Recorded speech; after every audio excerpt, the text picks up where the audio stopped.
Selamat pagi saudara, salam sejahtera untuk kita semua. Kembali lagi di Pusat Pemberitaan Media Suara Semesta, edisi Jumat 5 November 2021. Kali ini Media Suara Semesta mengangkat informasi tentang terlilit utang 54 triliun rupiah, waskita jual semua jalan tol sampai tahun 2025. PT Waskita Karya Tbk menyebutkan akan mendivestasikan seluruh aset jalan tolnya hingga 2025 mendatang. Lantaran pembangunan tol ini menimbulkan beban utang yang besar bagi perusahaan. Utang yang ditimbulkan oleh investasi jalan tol ini setidaknya mencapai 53 triliun hingga 54 triliun rupiah. Direktur Utama Waskita Karya Destiawan Suwarjono mengatakan investasi ini menjadi langkah perusahaan untuk dekonsolidasi beban utang yang tinggi ini. Intinya Waskita terbebani pinjaman investasi jalan tol. Jadi dalam gambar kami, ruas tol itu harus dilepas untuk kembalikan pinjaman tersebut. Dalam rencana kami memang demikian, untuk bisa mengurangi atau selesaikan beban itu.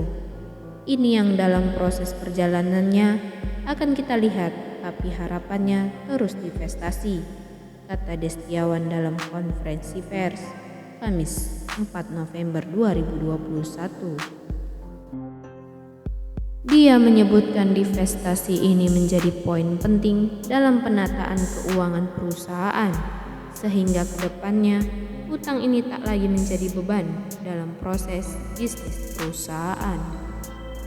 Namun demikian, Destiawan mengungkapkan bahwa perusahaan masih terbuka untuk melakukan investasi di jalan tol, namun hanya dalam skala minoritas saja, seperti yang dilakukan di ruas tol Jogja-Bawen dan potensi investasi lain di ruas tol di Jawa dan Sumatera. Rinciannya, utang tersebut senilai 70,9 triliun rupiah yang bersumber dari pinjaman bank dan obligasi dan sekitar 20 triliun rupiah utang kepada vendor. Terlebih lagi kondisi pandemi COVID-19 membuat perusahaan mengalami penurunan dari sisi pendapatan.